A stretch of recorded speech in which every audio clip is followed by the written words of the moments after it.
right, hey everyone, Wesley here with my buddy Josh. Yo. We're both on Blackcomb and Whistler on the Jersey Cream Express, and we like thinking about the future of the internet while snowboarding. So, The start of a new chapter is how you bring inspiration to the topic. So Josh and I met at like a work retreat for the Atom Perspectivism project in April 2022, and we realized we had a bunch in common, so we're like, we should be friends. And now, Josh came to visit me in BC.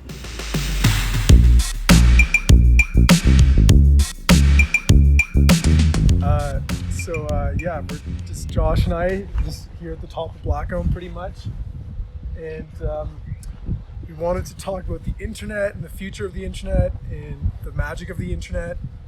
And I guess maybe a good starting point is just how we met, basically, because we both think a lot about the internet in its current state and how it is currently operating, and like what are the sort of predominant or main sort of applications that exist on the internet and how they work, who's in control of them, what the relationship is with the users, and there's so many great things about the internet. And for me, I guess one of my sort of favorite things about the internet is how it can connect you with people that you would not have otherwise been able to meet, and that's exactly what happened with us. I wrote this whole article about how I got into Holochain, and it was all just serendipitous encounters online. And that's right, because I think I read your article. So that got me into the Holochain space, close, and I was like, it's like, oh my god, there's people out there in the world that are super aligned with my values and my worldviews, and they want to bring something to the world that I would love to contribute to, and that was amazing. So then I got involved, and then eventually we got connected just because there's so few people in the Holochain space, and so I guess in that way the internet's a good driver for collaboration, finding people who are of, like you said, the same have the same values as you, and being able to connect with them and then come together around some shared goal and some shared task, even if that's something small, creating a nice dance event, or coming together and trying to rally against some political cause or something that you feel strongly about, or whether it's to try and build a whole new software architecture and system. 100%. And we were talking about companies like Facebook, and how at a surface level the services they provide are really great. Facebook is a really valuable and useful product that I use almost on a daily basis, but it's not really Facebook that enables that kind of coordination and communication. It's the internet and personalized computing, and being able to have these machines that can store state and manipulate state information at incredible rates, and then share and communicate those states of information across the internet to other devices that are connected to it. And Facebook's really just the man in the middle, which decides how that state is shared. This is the concern, because you want to have agency over how your state is shared, and at least have transparency over how you're kind of interacting with this information sphere and space. And because they're the gatekeepers of the data, then they control the flows, which is a big, it's a problem. And also I think it, based on this, they kind of optimize the information transmission on kind of not so great values, such as generating data and getting people more hooked into the service, and being less kind of having less agency over using the service, but just doing it by default. And this really sucks. Yeah, well, we were also just talking about how it's crazy to really just kind of step back and think about the current state of the internet and companies and applications built on it. Like, we literally have trillion-dollar companies that are building the world's most advanced AI systems, and the whole objective of this incredible technology is to basically manipulate users to spend more time on their platform so they can collect a bunch of data and analyze us and build these crazy psychographic models and then try and masquerade this process as being like giving you more of what you want and more of what you want to see, and showing you more ads that you want to see. And it's like, yeah, no, I can kind of decide for myself, or at least let me decide how these things that are showing me, how these algorithms operate. Let me choose which one I want and which biases that algorithm has. Yeah, I mean, it totally, like, the internet in its current state, for most people, I would imagine, does not feel like this public good that's sort of, we all have a stake, and it's a sort of we democratically sort of decide how we want it to evolve and develop. It's really just in the hands of these very few companies that are deciding what the future of the internet is. And we both care deeply about open societies and open values, and supporting healthy human development. And so, like, at least when I think about the future of the internet, like, I want to try to imagine at the different levels of the technological stack, how can we be building software systems that do what we want them to do, but also kind of push society in that direction, whether it's just at the communal or even friend group level, but it could also possibly occur at the sort of nation state level or even global. I think that's an interesting point, because I think with Junto, we basically that was like our goal, to like try and make a more conscious and healthy social media. And then in the end, we realized that like what we think is a conscious and healthy social media is kind of our own ideology, and in the end, like, we're going to be wrong, and other people will have better ideas. And then in that way, it's like better to have a system which is open and kind of composable, so that if you do want an unhealthy social media experience and you want like the most dopamine hitting kind of content, then you can do that.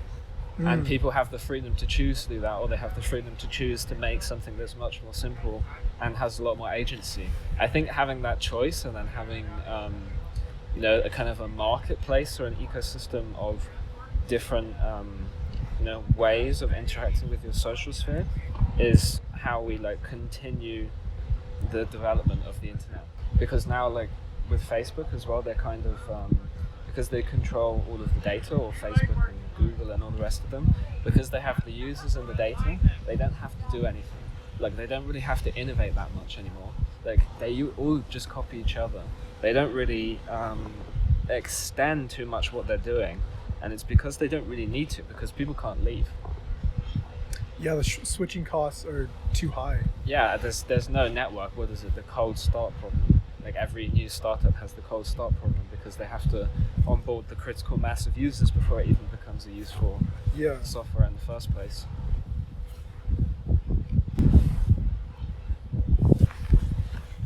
Yeah, I mean, just like thinking, I don't know, sometimes I just think about, like, I don't know what the internet's going to look like in 20, 30 years, but it's certainly going to continue to develop, and it's going to continue to integrate into all aspects of society.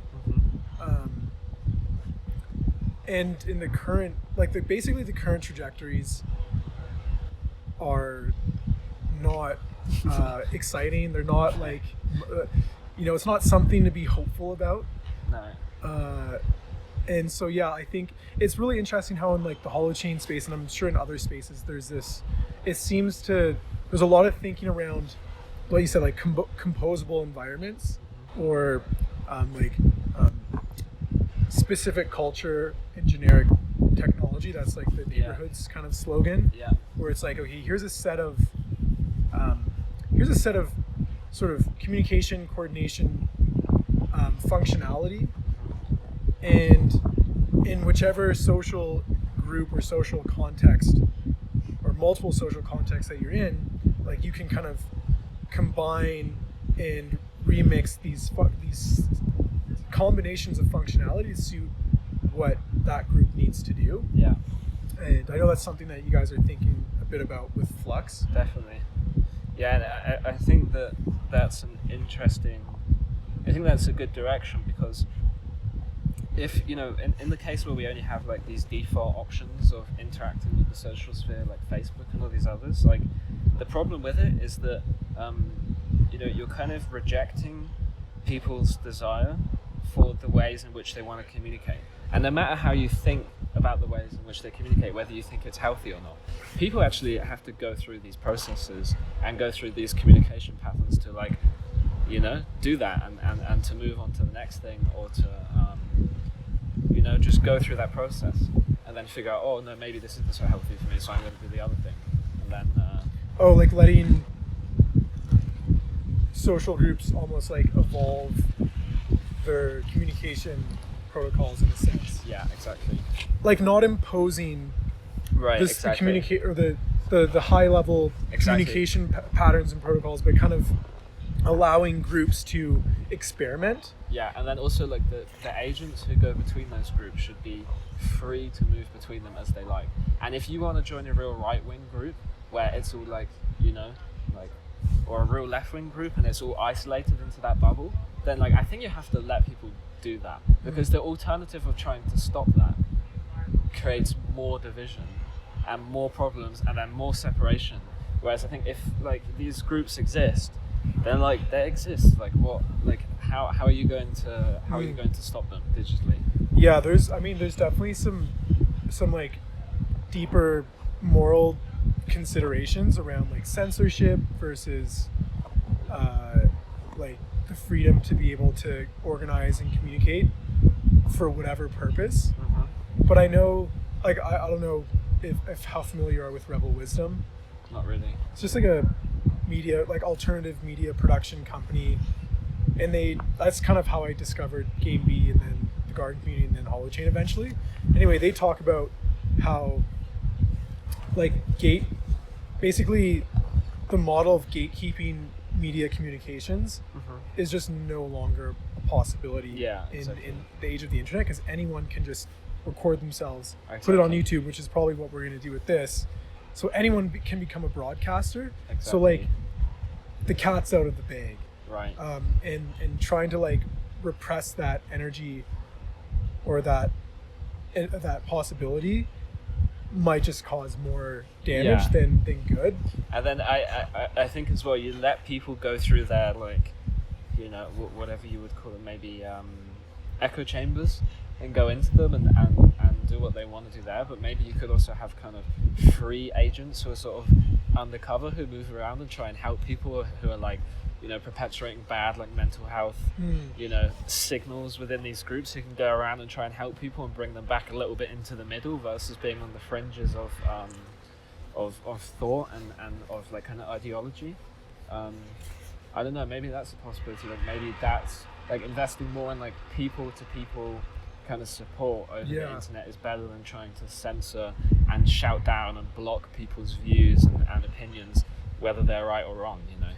Yeah, I totally agree. I mean, I know Twitter's experimenting with something called Birdwatch or something like that, and they're trying to incentivize what's called bridge-based ranking. I think, where it's like trying to upregulate people that promote trying to steelman the other argument, like trying to understand the other perspective before, and like actually in good faith consider it and try to understand why people might think that way or why people might have that worldview, instead of just absolutely or completely straw manning it and then getting a bunch of likes and then you're incentivizing polarizing Yeah, communication and behavior. Yeah. But the other thing I wanted to say too, because I don't know how much longer we want to talk for, but when we were talking about like providing groups with sort of generic tooling, and then they can evolve their sort of custom digital environments themselves. And just thinking about, at least currently in like the D-Web space and the holochain space and Flux and Atom and perspectivism space, like currently and in the near term, the user experience is going to be, it's a different kind of experience than current platforms are at the moment. And actually, I've thought of like a metaphor to try to express how the experiences are very different. And so I kind of think of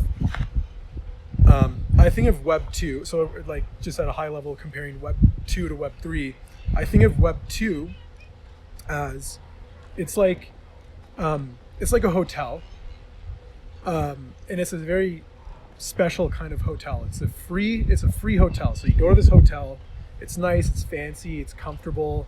It's kind of like you know what to expect, because most hotels are pretty similar in terms of the amenities that they provide. Well, but it's like booby trapped, and you're not sure like there's like ghosts walking around. Well, so the reason that it's free, but the reason that it's free to stay there as long as you want is that as soon as you walk into your room, there's surveillance devices everywhere. There's cameras, there's mics. There's a documentary like this.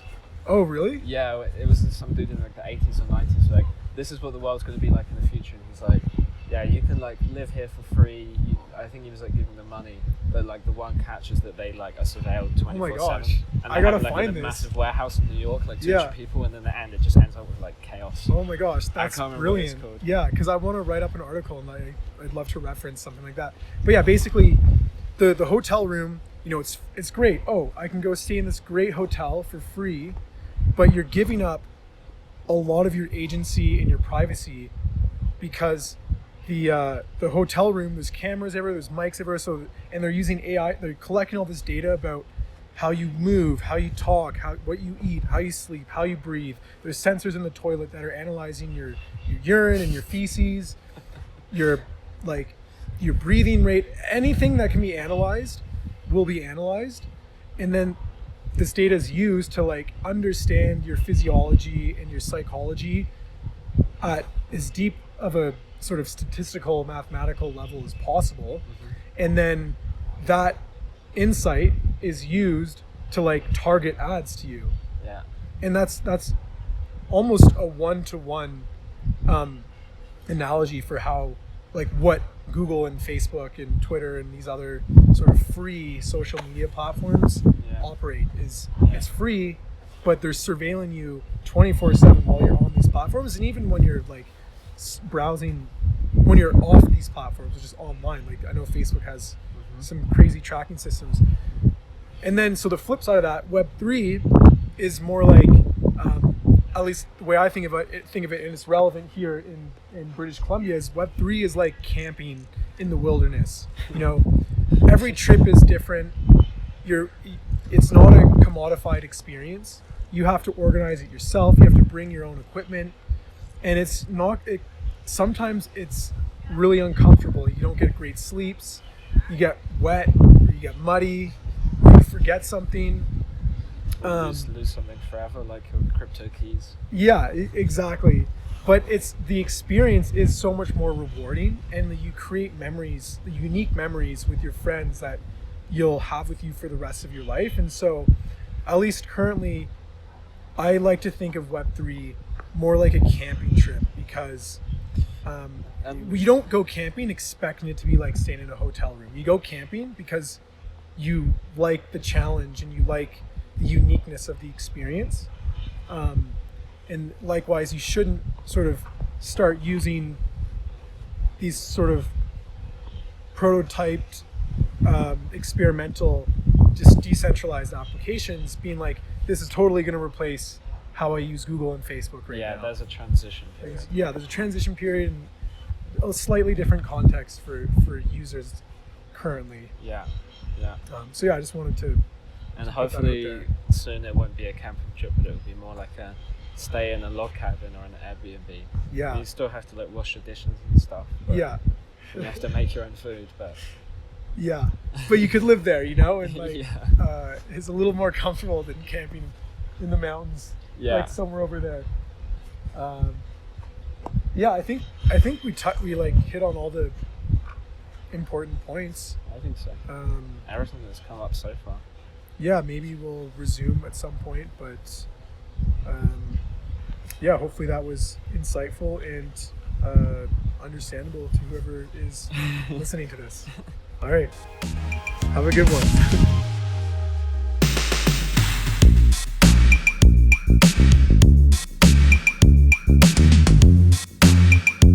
So Josh, tell me about your experience in Whistler so far. Pain, glory, beauty, and dreams. Yeah? Yeah, a lot of pain though. What do you mean? Like, can you tell me more about that? Dude, it's unreal. Yeah, It's well, because you're unreal. like still like learning a bunch about snowboarding, right? Yeah, I mean, yeah, the first day I was basically like, felt like I was a beginner again. Yeah. And now getting back into it. But the runs here are so long, so, you know, you get like a 25-minute, 30-minute run, so by the end of that you got like a bit of flow in your step.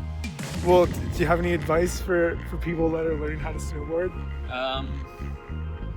Welcome the pain. Welcome the pain. Welcome the struggle. You know, invite yourself to be humble and be fine being humbled and looking stupid. And, Totally. you know, that's totally. part of the journey and the beauty of it, I think. Yeah, just putting yourself in a situation where you're just a complete beginner again, and you know you look ridiculous, That's it. but you don't care because. And also, like, people who can snowboard well, like when I can't snowboard well, but when I was seeing people like falling over yesterday and I wasn't falling and I was feeling good about myself, I was looking at them and I was like, yeah, respect. You Yeah, know, dude, like, and also grind. like, it's kind of cool when someone's got resilience like that. You know, that's like, I appreciate that. Yeah, we were talking yesterday about how you can't learn how to snowboard without falling 1,000 times, No. and I think there's like probably a deeper lesson Yeah, there's some life to lessons extract there. about that. So that's kind of cool. Like, yeah, just knowing that you're gonna fall a bunch and hurt yourself, but you do eventually get better. And also there's an element of like, you have to be confident in yourself that you can do the movement. And if you're afraid, then you back off and then you do the wrong movement and then you hurt yourself. So that it's a lot in the mind, you know. It's like, if you think you can do it, you can do it. But if you start to question yourself, then you usually go wrong. Which is kind of like the case in many things in life, you know. Totally. All right, well, we're getting close to the top of the lift here. So we're gonna end this video for now. Oh, those clouds look pretty cool. Oh yeah. Yeah. All right, peace out.